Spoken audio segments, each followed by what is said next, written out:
히브리서에서는 크게 예수님을 믿는 성도들이 무엇을 믿는 사람들인가 하는 질문을 하는 내용에 대한 질문과 또 그 믿은 내용대로 어떻게 우리가 살아가야 하는가라는 질문을 하고 있습니다.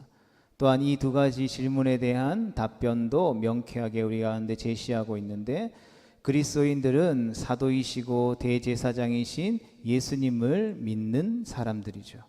그러면 그리스도인들은 어떻게 살아가는 사람들입니까? 한마디로 믿음으로 살아갑니다. 그래서 지금까지 많은 믿음의 선진들이 우리 가운데에 히브리서의 말씀을 통해서 소개되었죠. 믿음의 주요 또 온전케 하시는 이인 예수를 바라보면서 나아가는데, 한 번 믿고 우리가 그만두는 것이 아니라 주님 앞에 서는 그날까지 꾸준하게 화평과 거룩을 추구하며 살아가는 것이 예수님을 믿는 성도의 삶이라고 성경은 우리에게 계속해서 말씀하고 있습니다. 그렇다면 그러한 예수님을 믿고 따르는 복된 성도의 삶을 살아갈 수 있는 원리와 원동력은 과연 무엇이겠습니까? 오늘 이 밤 이 저녁에 이 부분에 대해서 함께 말씀을 나누기를 원합니다. 성경은 그리스도인의 삶은 율법이 아니라 은혜라고 말합니다. 율법은 규칙, 이렇게 법조문 같은 반드시 그것을 지켜야만 그에 합당한 삶을 살아갈 수 있는 그러한 것을 이야기하죠. 학교에 가면 교칙이 있고 또 대한민국에는 헌법이라는 것이 있는 것처럼 그리스도인의 삶은 이전에는 율법 안에 있었습니다. 그런데 이제 율법이 아니라 은혜라고 말하는 것이죠. 본문 18절과 19절의 말씀을 보면 만질 수 있는 불이 붙은 산과 흑암과 폭풍과 나팔 소리와 같은 이러한 표현들은 신명기 4장 11절과 12절에 나타난 말씀입니다. 이 히브리서를 기록한 저자가 그 신명기의 말씀을 인용한 것이죠. 이스라엘 백성들이 하나님으로부터 율법을 받기 위해서 시내산에 모였을 때의 일입니다. 신명기 4장 11절과 12절의 말씀을 우리 같이 읽어보겠습니다. 시작. 너희가 가까이 나와서 산 아래에 서니 그 산에 불이 붙어 불길이 충천하고 어둠과 구름과 흑암이 덮였는데 여호와께서 불길 중에서 너희에게 말씀하시되 음성뿐 아니므로 너희가 그 말소리만 듣고 형상은 보지 못하였느니라. 아멘. 이스라엘 백성들은 이 하나님의 불붙은 산, 흑암이 들어있는 산, 화염이 무서운 산에서 하나님을 보지도 못하고 하나님의 무엇을 들었다고요? 음성만 들었는데 그때 얼마나 무섭고 두려웠는지 하나님께서 더 말씀하지 아니하시기를 구했다라고 성경이 기록하고 있습니다. 여러분, 얼마나 무서우면 그 하나님을 향해서 하나님 그만 말씀하세요 라고 말했겠습니까? 아마 우리가 경험해보지 못했지만 심장이 멎고 기절할 정도가 아니었나 추측해 보는 것이죠. 계속해서 21절의 말씀을 봅니다. 시작. 그 보이는 바가 이렇듯 무섭기로 모세도 이르되 내가 심히 두렵고 떨린다 하였느니라. 아멘. 하나님의 산, 하나님이 임재하시는 산, 하나님의 율법이 선포되는 그 산은 심지어 하나님의 사람이었던 모세도 두렵고 떨린다라고 말하고 있었죠. 하나님과 얼굴을 맞대어 보았을 정도로 하나님과 가까웠던 모세조차도 자신이 두렵고 떨린다라고 말하고 있다라는 것이죠. 얼마나 무서웠으면, 얼마나 큰 하나님의 공포가 그 산에 임했으면 모세도 두렵고 떨린다라고 했을까요? 하나님에 대한 철저한 공포, 신의 산에 대한 두려움, 이것은 곧 율법에 대한 공포였다라는 것이죠. 감히 이 율법 앞에 설 자가 누구이며 누가 하나님의 산 앞에 설 수 있겠습니까? 이때 선포되어진 것이 우리가 익히 알고 있는 출애굽기 20장에 나오는 10계명의 말씀이죠. 근데 그렇다고 해서 이 무서운 하나님 곁에 안 가면 되겠습니까? 이 하나님이 무섭다고 안 믿으면 될까요? 그렇지 않죠. 하나님은 우리가 믿어도 되고 안 믿어도 되는 그런 하나님이 아니라는 것이죠. 마치 내가 죽음을 선택할 수 없듯이 하나님은 우리가 선택할 수 있는 분이 아니라는 것이죠. 그런데 이처럼 두렵고 떨리는 것이 있었으니 이스라엘 백성들이 하나님을 섬기는 것은 매우 힘들었을 것입니다. 그래서 하나님은 구약 시대의 율법을 지키지 못하는 사람들에게 무엇을 주셨냐면 제사법, 하나님 앞에 예배할 수 있는 제사법을 주셨다라는 것이죠. 그들이 이 율법을 다 못 지키면 어떻게 됩니까? 죽을 수밖에 없기 때문에 그들이 살 수 있는 제도적인 장치를 베풀어 주셨다라는 거죠. 보면 안 적어도 돼. 목사님 보면 돼. 안 적어도 돼. 필요하면 목사님 다 줄게. 안 적어도 돼. 1년에 한 번씩 대제사장이 짐승의 피를 가지고 그 짐승의 머리 위에 우리의 모든 죄를 대신 안수해서 전가시켜서 그 짐승이 흘린 피를 가지고 하나님 앞에 제사를 드릴 때 하나님이 거기에 불을 내려서 제사를 받으셔야만 1년 동안 안심하고 살 수 있는 것이죠. 이 방법이 또한 얼마나 무서웠는지 그 백성들의 죄를 다 짊어지고 하나님 앞에 나아가는 대제사장조차도 죽을지 살지 확신할 수 없는 상황이었다는 것이죠. 그래서 오늘날로 치면 목사님이 예배 드리러 갈 때 여기 가리워져 있는데 죄가 있으면 죽는 거야. 그래서 발목에다가 줄을, 방울 달린 줄을 매달아서 방울 소리가 들리면 딸랑딸랑 하면 아 살아있구나, 뭔가 하고 있구나. 그런데 방울 소리가 안 들리면 어떻게 된 거예요? 어떻게 된 거야? 죽은 거야. 그럼 어떻게 돼? 들어가서 꺼내와야 돼? 들어가면 죽는데, 제사장도 죽는데. 그래서 어떻게 해요? 줄을 묶어서 밖에서 그 줄을 당겨가지고 그 시신을 꺼내는 거죠. 그리고 다시 정결 예식을 거치고 시체를 만지고 본 사람들은 어떻게 돼요?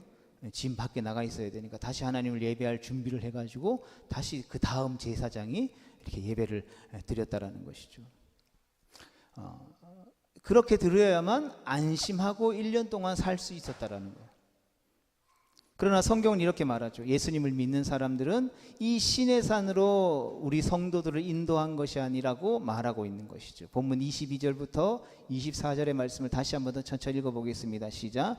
그러나 너희가 이른 곳은 시온산과 살아계신 하나님의 도성인 하늘의 예루살렘과 천만 천사와 하늘에 기록된 장자들의 모임과 교회와 만민의 심판자이신 하나님과 및 온전하게 된 의인의 영들과 새 언약의 중보자이신 예수와 및 아벨의 피보다 더 나은 것을 말하는 뿌린 피니라. 아멘.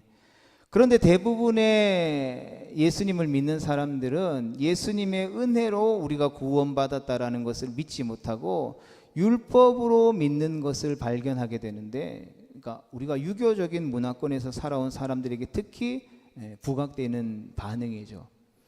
예를 들면 주일날 교회 나올 때 나를 구원하신 하나님을 만난다, 하나님께 예배드리러 가야지, 하나님께 찬양하러 가야지라는 감격과 기쁨보다는 습관적으로 오늘 주일이네, 교회 가야 되네, 그리고 예배 마치고 집에 가면 집에 왔네, 이제 교회 일주일 동안 안 가도 되네, 하나님 없는 삶을 살다가 또 주일이 되면 주일날 교회 가야지, 이게 습관적으로 오는 분들이 많다라는 것이죠. 또 어떤 사람들은 신앙생활 할 때 아주 이 테크니컬하게 믿는 사람들이 있죠. 예를 들면 이 선을 하나 쫙 끊어놓는 거예요. 선을 하나 끊어놓고 이 선을 넘어가지도 않고 이 선을 떠나지도 않고 내가 그어놓은 선 안에서 빠지지도 않고 물러서지도 않고 적당한 선에서 예수님을 믿는 분들이 많은 것이죠. 보민이가 총명이랑 아는 사이이긴 한데 그렇다고 너무 막 친하지도 않고 너무 안 친하지도 않고 탁 선을 그어놓고 보민이가 총명이는 화요일도 만나고 수요일도 만나고 목요일도 만나면 좀 피곤하니까 일주일에 한 번씩만 만나야지 라고 선을 탁 그어놓는 거예요. 그래서 집에서 아무것도 안 하는데 총명이가 보민이나 놀자 이러는데 나 오늘 바빠서 못 놀아, 집에 있는데, 이런 식으로 신앙생활하는 거예요. 교회 수요 예배가 있는데 수요 예배 나오세요. 제가 일이 있어가지고 수요 예배 못 나옵니다. 주일 오전 예배만 하고 이제 집에 가고 이런 사람들도 있다라는 것이죠. 하나님은 그렇지만 이런 장기에 넘어가는 분이 아니시죠. 하나님은 우리의 마음을 아실까요? 모를까요? 아시죠. 하나님은 공포의 하나님도 아니시지만 그렇다고 우리의 그러한 잔꾀나 어떤 이 우물쭈물하는 그런 신앙생활에 넘어가는 그런 하나님도 아니시라는 것이죠. 하나님은 우리를 구약 시대의 사람들이 믿었던 공포와 두려움의 대상인 신의 산이 아니라 다른 산으로 인도해 주셨다라고 우리에게 말씀하고 있다라는 것이죠. 하나님이 우리를 인도에 데려가신 산은 두려움과 공포의 신의 산이 아니라 어디입니까? 하늘의 도성인 새 예루살렘, 시온산이라는 것이죠. 이 새 예루살렘과 시온산 이런 표현들은 이제 구약 성경을 읽다 보면 많이 나오는 표현이죠. 그러니까 신약 성경에는 잘 나오지 않는 표현이죠. 그래서 구약 성경을 잘 모르면 이 새 예루살렘, 시온산, 신의 산 이런 게 좀 어색할 수도 있지만 우리가 여기서 말하는 바가 무엇인지를 집중하면 좋을 것 같아요. 그래서 신의 산이라고 일컬어지는 하나님 이스라엘 백성들이 출애굽한 이후에 율법 10계명을 받았던 산을 신의 산, 그리고 예수님께서 우리에게 인도해 주시는 새로운 새 언약의 은혜를 대표하는 산이 어떤 산이라고요? 시온산. 그래서 우리가 예수님을 나의 구주로 고백하고 믿는 그 순간 우리는 그 시온산으로 인도함을 받게 되는 것이죠. 우리가 예수 그리스도를 주로 시인하고 믿음으로 구원받은 것은 그래서 율법으로 그 신의 산에서 나온 율법이 아니라 바로 은혜로 대변되는 시온산의 은혜로 된 것이라는 것이죠. 그래서 에베소서 2장 8절의 말씀을 보면 우리가 구원을 받은 것은 그 은혜를 인하여 믿음으로 말미암은 것입니다. 그러하기에 이것은 우리에게 난 것이 아니라 하나님의 선물입니다 라고 말하고 있는 것이죠. 바로 신의 산이 아니라 시온산에서 구원을 받았다라는 것이죠. 신의 산이 우리에게 말하는 것은 그 명령을 따르지 못하고 그 명령의 수준까지 지키지 못하는 사람에게는 하나님의 심판과 저주가 있으리라는 것이죠. 탁 시험지 문제 20문제 딱 해가지고 50점 이상 반 10문제 맞히면 살아남고 10문제 못 맞히면 저주. 봄이랑 종명이 딱 오늘 이제 예배 마치고 이제 목사님이 이 설교에 대해서 문제를 내는데 50점 10문제 맞추면 축복해주고 10문제 못 맞춰서 한 9개만 맞췄다 그럼 저주. 그럼 어떨 것 같아? 봄이니 교회 오는 게 예배 드리러 오는 게 기쁠 것 같아? 무섭고 두렵고 오기 싫을 것 같아? 오기 싫을 것 같아. 사실 우리가 하나님 앞에 말씀을 듣기 위해서 예배에 나오고 계절마다 하나님의 말씀인 성경을 공부하고 말씀을 사랑하기 위해 노력하지만 이 성경이라고 하는 말씀 자체는 무서운 것이죠. 왜 그렇습니까? 히브리서 4장 12절과 13절에서 이렇게 말씀하고 있습니다. 같이 봅니다. 시작. 하나님의 말씀은 살아있고 활력이 있어 좌우의 날선 어떤 검보다도 예리하여 혼과 영과 및 관절과 골수를 찔러 쪼개기까지 하며 또 마음의 생각과 뜻을 판단하나니 지으신 것이 하나도 그 앞에 나타나지 않음이 없고 우리의 결산을 받으실 이의 눈앞에 만물이 벌거벗은 것 같이 다 드러나느니라. 아멘. 그럼 말씀을 모를 때는 괜찮죠. 그러나 예배를 통해서 말씀을 듣고 성경을 배우는 시간들을 통해서 우리는 말씀을 알게 되었기 때문에 피할 길이 없는 것이죠. 이 율법은 어떻게 해야 된다고요? 그대로 지켜야 한다는 것이죠. 그런데 지킬 힘이 있을까요?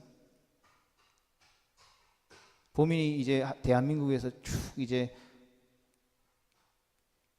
100세 시대니까 최소 80년 이상은 더 살아야 되는데 한 번도 법을 어기지 않고 살아갈 수 있을까? 중앙선 침범하지도 않고 무단횡단하지도 않고 지나가다가 쓰레기를 버리지도 않고 누구를 괴롭히거나 때리거나 하지도 않고 나중에 운전도 할 텐데 신호위반 가속 딱지도 안 끊기고 주차 위반도 안 하고 살 수 있을까? 그렇게 노력하면 살 수도 있겠지. 그런데 확신이 없는 거예요. 그렇게 살 수 있는 확신이. 이 하나님의 말씀대로 우리가 살 수 있습니다라고 다짐할 수 있지. 그러나 지킬 힘이 없어요. 그러면 지키지 못하니까 그냥 하나님의 말씀은 필요 없는 것일까? 봄이나? 어떻게 하면 지킬 수 있을까? 어떻게 노력하면? 노력하면 할 수 없는데 노력한다고 지킬 수 있어? 이 말씀 내가 오늘부터 하나님의 말씀대로 살아야지 하면 지킬 수 있을까? 목사님은 안 되던데. 뽀미는 할 수 있어? 청명이 할 수 있어? 성경에 거짓말하면 안 된다 그랬으니까, 이웃을 속이면 안 된다 그랬으니까 거짓말하지 않고 살아야지. 그러나 돌아서면 어떻게? 핸드폰 안 봤는데요, 게임 안 했는데요, 뭐 이런 거짓말을 한다고. 그러면 어떻게 하면 지킬 수 있어? 성경에 어떻게 하면 지킬 수 있다고 이야기해? 이거 율법을 지킬 수 있는 해답은 바로 예수님. 그래서 우리에게 주어진 예수님을 믿는 삶이 어떤 삶이라고요? 은혜라는 거예요. 예수님을 우리가 믿음으로 말미암아 이 말씀의 기준 앞에서 우리가 하나님 앞에 설 때는 완전할 수 없는, 죄로 인해 죽을 수밖에 없었던 심판과 저주 앞에 놓인 우리지. 그렇지만 그런 우리가 예수님을 믿게 되면 예수님을 통해서 하나님이 우리를 보실 때에 그 예수님께서 우리를 위해 흘려주신 그 보배로운 피로 말미암아 우리를 의롭지 않지만 의롭다 여겨주시는 거예요. 내가 하나님의 말씀을 다 지킬 수 없지만 예수 그리스도의 보혈이 너한테 보이네, 너 다 지킨 걸로 인정해 줄게 라고 말씀하는 것이죠. 거기에 우리의 어떤 노력이 있어요? 없는 거예요.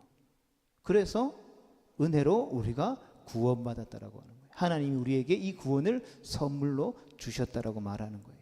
그래서 우리는 내가 잘났기 때문에, 내가 이 율법대로 하나님의 말씀대로 도덕적으로 깨끗하게 살았기 때문에 하나님 앞에 나아가서 예배할 수 있는 것이 아니라 하나님이 우리 가운데 베풀어 주신 보혈의 능력으로, 예수님의 그 십자가에서 흘리신 보배로운 피로 말미암아 하나님이 계신 보좌 가운데 우리가 어떻게 나간다고? 그냥 막 소극적으로 숨어서 가는 게 아니라 담대히 나아갈 수 있게 되었다라는 것이죠. 어떨 때 우리가 담대히 나아갈 수 있을까? 엄마 몰래 나쁜 짓 하다가 엄마 눈을 탁 마주치면 어떻게 돼? 눈을 똑바로 볼 수 있을까?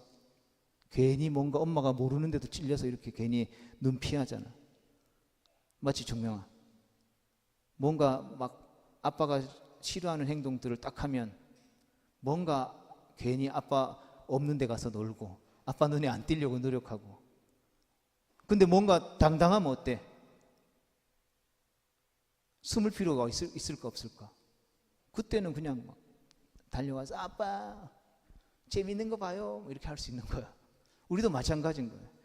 내가 목사님도 마찬가지고, 우리가 세상 속에서 살아가면 목사님도 속으로 욕할 수도 있고, 막 운전하다가 차가 확 끼어들면 으아씨 저 사람 XX 하면서 할 수 있지.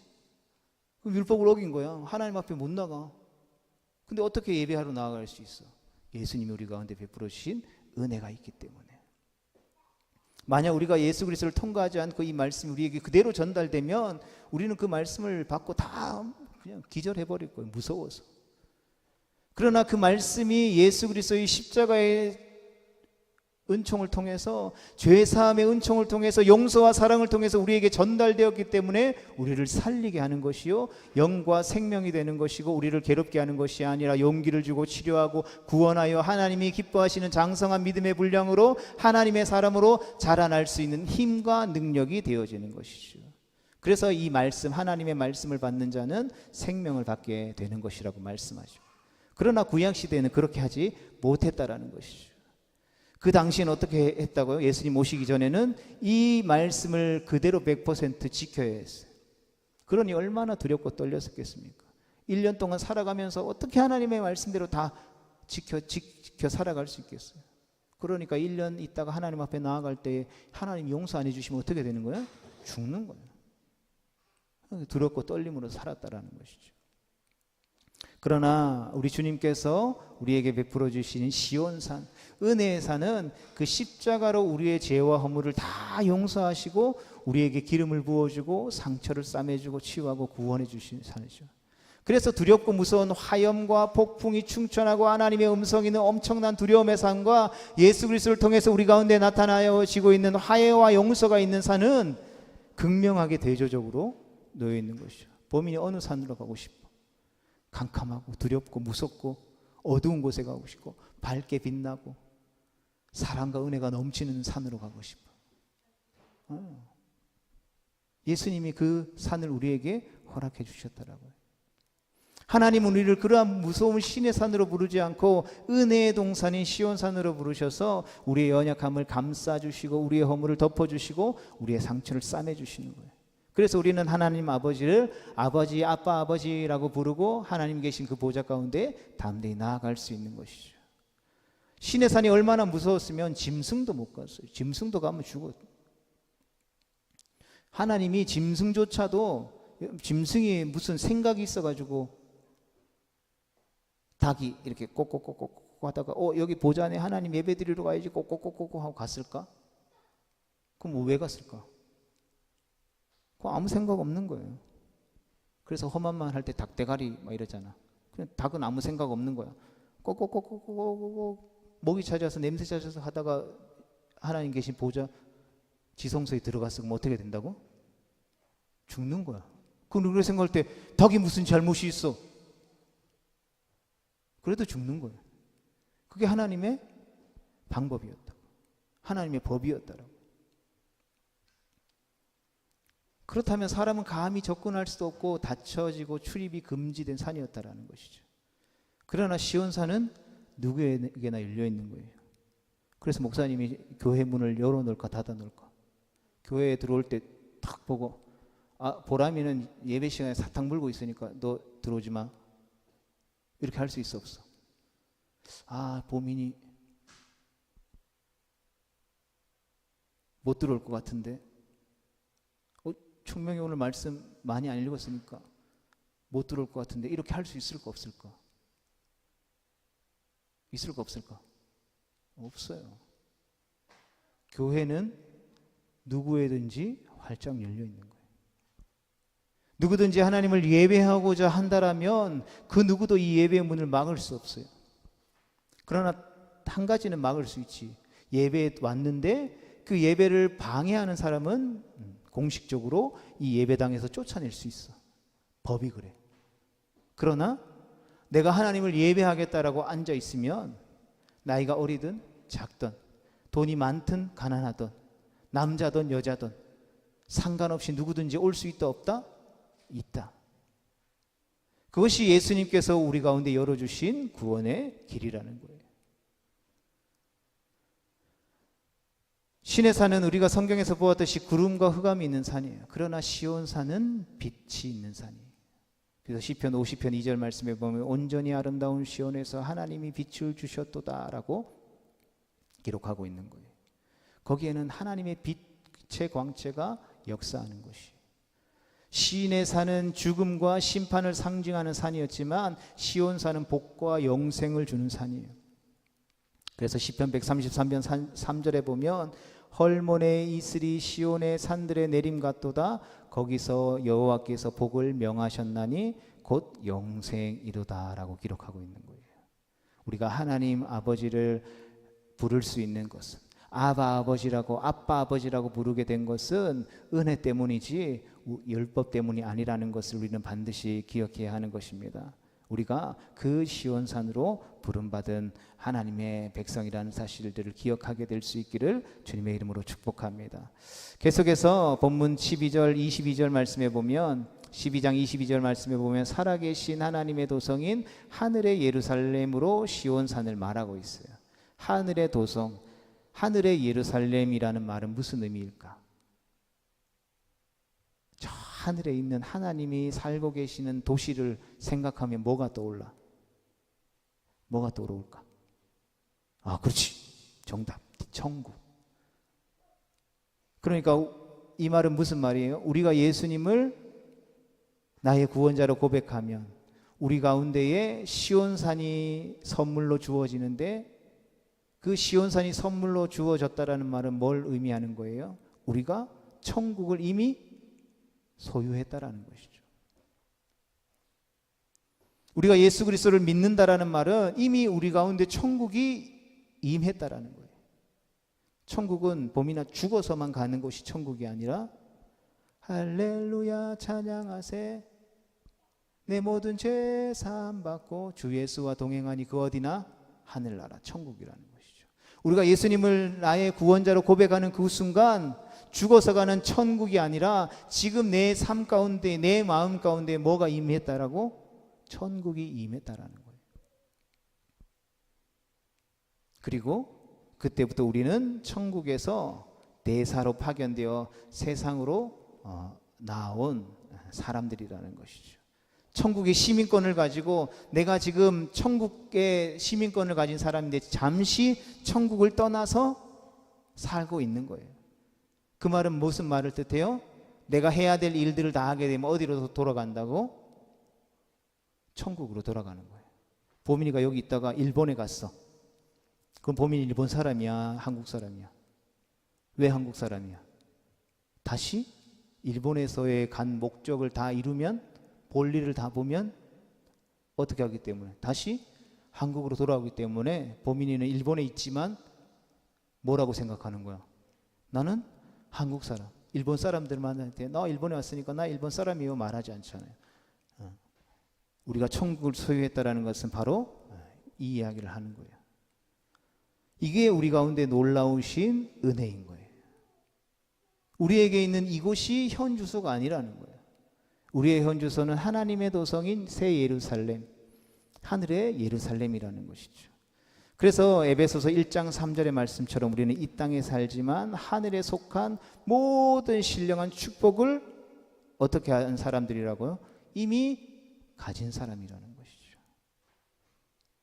그러하기에 예수님을 믿는 사람들은 언제나 요한계시록의 말씀에, 성경 마지막에 있는 요한계시록에 나와 있는 천국을 표현하는 새하늘과 새 땅의 주인공들이요, 새 예루살렘 거룩한 성 시온산의 주인공이라는 것을 잊지 말아야 하는 것이죠. 계속해서 이브리서 12장 21절 말씀에 보면 천만 천사와라는 구절이 있는데 이 문맥상 천만 천사와 모임과라는 번역으로 번역해야 조금 더 원문에 가까워요. 그리고 23절에 보면 하늘에 기록된 장자들의 모임과 교회와라는 표현들은 하늘에 기록한 장자들의 교회와라고 해야 원문에 조금 더 가까운 것 같아요. 이 천만 천사와 모임은 셀 수 없는 수의 천사들을 가리키는 거예요. 총명한 천사가 있어 없어? 천사가 있어요. 히브리서 1장 14절의 말씀을 보면 이렇게 기록되어 있어요.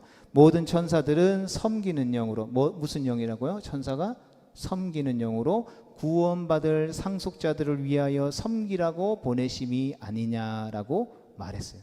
이 말이 무슨 말인지 알아요? 천사들은 하는 일이 뭐라고? 섬기는 자들. 뭘 섬길까? 무엇을 위해 일한다고? 구원받을 상속자들. 즉 구원받을 상속자들은 누구를 말하는 거예요? 목사님과 보민이와 총명이가 우리 모두를 말하는 거예요. 그럼 천사들은 무엇을 위해 존재한다고요? 구원받은 우리를 섬기기 위해서, 돕기 위해서 존재하고 있다는 것이죠. 구원받은 우리를 돕고 있는 존재가 천사라는 거예요. 하나님의 일들을 대신 하는 종들이라는 것이죠. 천사들이 기쁜 소식 우리에게 전해주기를 바랍니다. 미가엘, 성경에 보면 미가엘 같은 천사는 마귀들과 막 전쟁하며 싸우는 천사로 표현돼요. 하나님이 이 천사들을 우리에게 어떻게 하셨다고요? 보내주셨더라고요. 왜? 우리를 섬기기 위해서, 우리를 돕기 위해서, 우리의 필요를 채워주기 위해서. 그러니까 천사들은 이 세상의 성도들을 섬기고 돌보는 역할이라는 것이죠. 그래서 다니엘서 7장 10절이나 요한계시록 5장 11절의 말씀을 보면 하늘의 군대로서 평상시에는 뭘 할까요? 하나님을 예배하고 섬기는 역할을 하죠. 그래서 천사는 우리를 섬기고 하나님을 예배하는데 동참하는 존재이지 우리가 천사요 나의 예배를 받아주세요 하는 존재가 될 수 있을까요? 없을까요? 없어요. 그런데 초대교회 당시에는 우리가 주일 오전에 사도행전의 말씀을 살펴보죠. 그때 당시 초대교회에서는 이러한 천사들을 만나는 일들이 종종 있었어요. 그러다 보니까 어떻게 천사를 만나면 어떻게 될까 봄이나 신기하겠지. 뭔가 신비롭겠지. 그럼 어떻게 될까? 다시 나에게 뭔가 좀 와서 도움을 주고 신비로운 체험을 내가 했으면 좋겠다라고 생각해서 천사들에게 기도하고 천사들을 예배하는 천사를 숭배하는 일들이 있었어요. 근데 이게 바른 일일까 아닐까? 바르지 않은 일이었다는 거예요. 이거는 이단인 거예요. 우상 숭배인 거예요. 사탄을 섬기는 거랑 마찬가지였다라는 것이죠. 요즘도 천사를 숭배하는 사상이 많아요. 천사는 숭배의 대상이 아니라 어떤 대상이라고요? 우리와 함께 하나님을 경배하는 존재인 것이죠. 하나님의 명령을 받고 구원받을 상속자, 구원의 상속자들인 우리를 돕기 위해, 섬기기 위해 존재하는 자들이라는 것이죠.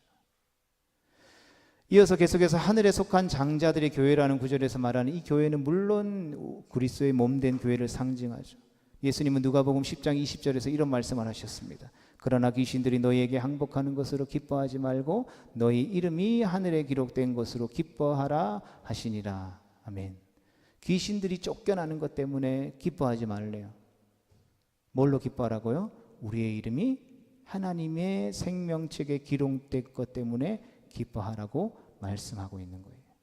내가 능력이 많고 내가 잘생기고 내가 돈이 많고 내가 많은 사람들로부터 존경을 받기 때문에 하나님의 생명책 구원받은 것이 아니라 내가 하나님의 값없는 은혜로 구원받았던 죄인이기 때문에 내 이름이 하나님의 생명책에 기록되어져 있는 것만으로도 기뻐할 만한 충분한 필요 조건이 된다라는 것이죠.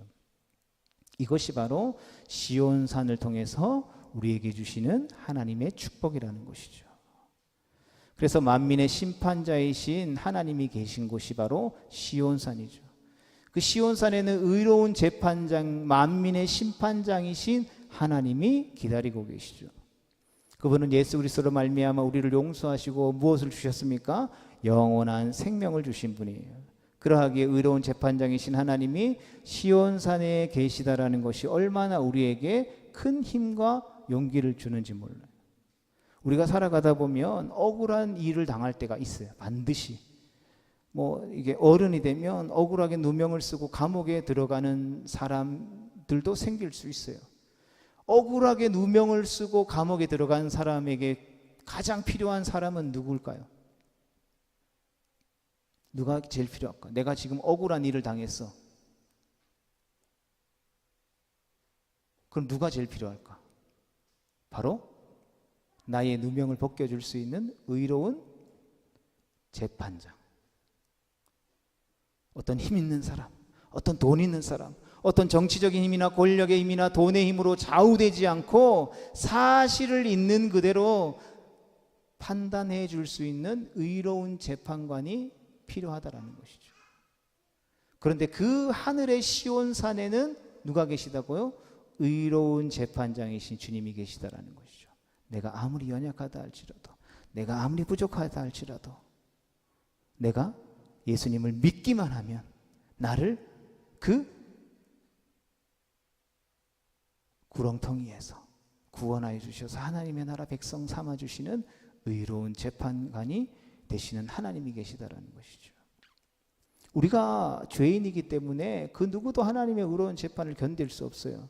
그러나 예수 그리스도를 의지하고 어린 양의 피로 씻어진 사람들에게는 그러한 심판들을 제거해 주시고 참으로 의로운 재판을 해주시는 분이 계시다라는 것이죠. 이것이 시온의 산을 통하여서 우리에게 주시는 축복인 것이죠. 우리는 시온산에서 새 언약의 중보자가 되시는 예수님을 만나게 될 것입니다. 우리가 만나야 할 사람 중에 가장 필요한 분은 예수님이에요. 그래서 우리가 표 첫 번째에 보면 무슨 예배를 드리는 교회라고 우리가 외치고 있죠? 살아있는 교회를 드리는, 살아있는 예배를 드리는 교회, 살아있는 예수 그리스도를 만나는 교회. 이게 제일 중요하기 때문이에요. 그리고 그분은 오늘 성경에서 새 언약의 중보자라고 말씀해요. 그는 가장 뛰어나고 가장 아름답고 가장 존귀한 이름을 가지신 분이요 우리의 모든 죄를 사하여 주시는 대제사장이시오 사도시오 우리의 믿음의 주시라고 고백하고 있는 것이죠. 바로 그 예수님을 우리가 영광 중에 만나게 될 거예요. 요한 1서 3장 2절은 그래서 이러한 우리에게 아주 중요한 말씀을 해주고 있는데 같이 읽어보겠습니다. 시작. 사랑하는 자들아 우리가 지금은 하나님의 자녀라. 장래에 어떻게 될지는 아직 나타나지 아니하였으나 그가 나타나시면 우리가 그와 같을 줄을 아는 것은 그의 참모습 그대로 볼 것이기 때문이니. 아멘. 우리 모두는 예수님을 보게 될 줄로 믿습니다. 나아가서 더욱더 힘이 되는 말씀은 그와 같을 줄을 알 것이다 라는 말씀이죠. 우리는 우리를 인도하시는 시온산, 우리를 이끄시는 하나님의 도성 새 예루살렘에 가면 누구를 만나게 된다고요? 예수님을 만나게 되는 거예요. 그래서 우리가 나중에 죽어서 천국에 딱 갔는데 너무 좋아, 내가 좋아하는 게 다 있어. 근데 보면 예수님이 없으면 거긴 천국이 아니야. 내가 좋아하는 거 하나도 없어. 근데 그곳에 예수님이 계시면 어디예요? 그곳이 천국인 거예요. 그 말을 하는 거예요. 우리가 그분을 보게 될 것이라고. 그리고 우리가 주님을 보게 될 때에 우리의 얼굴이 주님의 얼굴처럼 변하게 될 것이다라는 거예요. 이것이 죄로 인해 죽을 수밖에 없었던 우리를 향하신 예수 그리스도의 큰 축복인 거예요. 천국에서 우리의 모습이 그대로 있는 것이 아니라 예수님처럼 변하게 될 것이다라는 것이죠. 우리 가운데에 시인의 산이 아니라 시온산의 새 언약을 베풀어 주시는 그 중보자이신 예수 그리스도를 뵙게 될 뿐만 아니라 그 예수님을 닮은 모습으로 변화될 것이다라는 것이죠. 이것이 우리에게 허락되어진 영원한 생명의 삶인 거예요. 이것이 율법의 산을 넘어서서 은혜의 산 시온산에서 누리게 되는 우리의 기쁨이라는 것이죠. 우리가 이 축복을 우리에게 허락해 주신 예수님께 감사함으로 주님 앞에 나아가 더 주님을 바라보고 더 주님을 생각하고 더 주님을 섬기면서 우리 예수님께만 영광 돌리는 거룩하고 복된 하나님의 백성 성도 되어질 수 있게 되기를 주님의 이름으로 축복합니다.